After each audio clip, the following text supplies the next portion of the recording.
20 years of excellence in cancer care. Mahatma Gandhi Cancer Hospital and Research Institute, Visakhapatnam.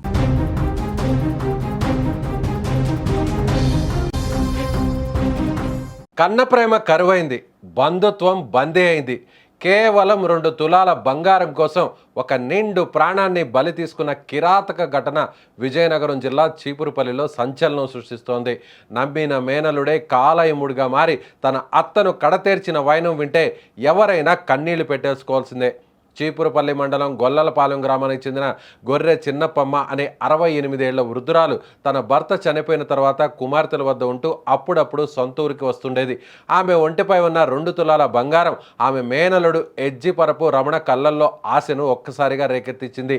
ఎలాగైనా ఆ నగలను కాజేయాలన్న దురాశతో గ్రామానికి చెందిన చందక రమణ అనే మరో వ్యక్తితో కలిసి పథకం వేశాడు. ఫిబ్రవరి 23వ తేదీ రాత్రి నిద్రలో ఉన్న సమయంలో మేనలుడు పక్కా ప్లాన్తో అత్త ఇంట్లోకి ప్రవేశించాడు. పండు ముసలి అని కూడా చూడకుండా ఆ వృద్ధురాలి గొంతు నిలిమి అత్యంత క్రూరంగా హత్య చేశాడు. ఆపై ఆ నగలను ఇద్దరూ సమానంగా పంచుకున్నారు.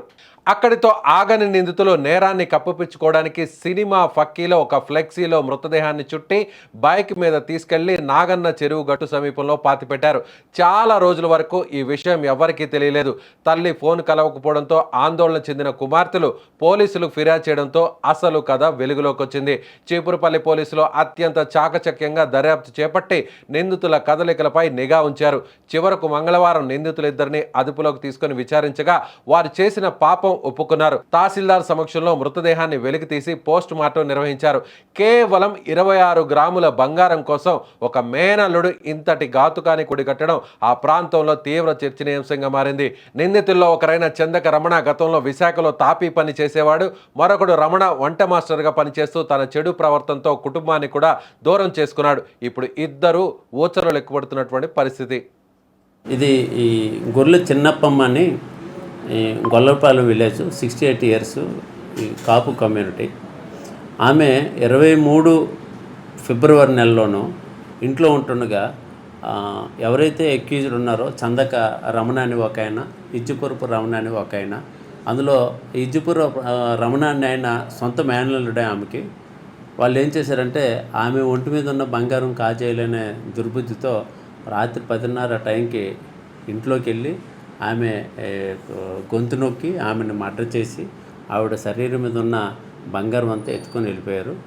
అంతేకాకుండా ఆ డెడ్ బాడీని ఆ రాత్రికి రాత్రే మోటార్ సైకిల్ మీద ఊరికి సుమారు 2.5 కిలోమీటర్ దూరంలో ఉన్న ఒక చెరువులో తీసుకుని వెళ్ళి బరీ చేశారు. అది అంతటి కాకుండా వాళ్ళు ఏం చేశారంటే వాళ్ళు బంధువులు ఎవరైతే అల్లుడు ఉన్నాడో అల్లుడు ఇచ్చిన రిపోర్ట్ మీద పోలీస్ స్టేషన్లో ఉమెన్ మిస్సింగ్ అని కేసు కట్టారు. కేసు దర్యాప్తులో ఉంది. దర్యాప్తులో ఉంటుండగానే పోలీసులు గాలిస్తున్నారు. పోలీసులు గాలించడమే కాకుండా రక్త బంధువులు కూడాను వీళ్ళని సస్పెక్ట్ చేయడం స్టార్ట్ చేశారు. వీళ్ళు ఏం చేశారంటే అనుమానం వస్తుంది, ఎలాగైనా తప్పించుకోవాలనే ఉద్దేశంతో వీళ్ళు పైడి భీమవరం వెళ్ళి అక్కడ ఒక కిల్లిబెట్ట దగ్గర ఒక సెల్ ఫోన్ తీసుకొని అక్కడ నుండి వీళ్ళు డిసీజ్డ్ కూతురికి ఒక మెసేజ్ పెట్టారు. మీ అమ్మ క్షేమంగానే ఉంది, తునిలో ఉంది, మీరు వచ్చి తీసుకొని వెళ్ళిపోండి అని చెప్పి మెసేజ్ పెట్టారు. వాళ్ళ చనిపోయిన ఆ ముసలమ్మ ఫోటో కూడా పంపించారు. ఫోన్లో కూడా మాట్లాడి చెప్పారు. దాంతో వాళ్ళు పోలీసులకు వచ్చి మళ్ళీ రిపోర్ట్ ఇచ్చారు. ఇలాగ మెసేజ్ వచ్చింది, ఇలా చూడండి అంటే అక్కడికి వెళ్ళి చూస్తే అడ్రస్ కానీ ఇది కానీ క్లారిటీ లేకపోవడం వల్ల పోలీసులు అది వెరిఫై చేసి ఆ ఫోన్ లొకేషన్ పైడి భీమవరం వచ్చిన తర్వాత పైడి భీమవరం వెళ్ళి అక్కడ ఆ కిల్లిబడ్డి ఓనర్ని ఎగ్జామిన్ చేసిన తర్వాత ఇది ఎవరో కావాలని చేశారని అనుమానించారు. ఆ అనుమానంలోనే ఎవరైతే వీళ్ళిద్దరు ఉన్నారో వాళ్ళిద్దరి కోసం గాలించగా మొన్న ఈవినింగ్ వాళ్ళు ఊర్లో ఉన్నారని తెలిసి సిఐ గారు, మన శంకర్రావు సిఐ గారు, చీపురుపల్లి సిఐ గారు వెళ్ళి ఆ సిబ్బందితో వెళ్ళి వాళ్ళిద్దరిని అరెస్ట్ చేశారు. వాళ్ళిద్దరిని అరెస్ట్ చేసి వాళ్ళు ఇంటర్గేట్ చేసిన తర్వాత వాళ్ళు వాలంటరీగా కన్ఫెస్ చేశారు. మేమే మర్డర్ చేసాము, మాతో పాటు వస్తే డెడ్ బాడీని చూపిస్తామని చెప్పారు.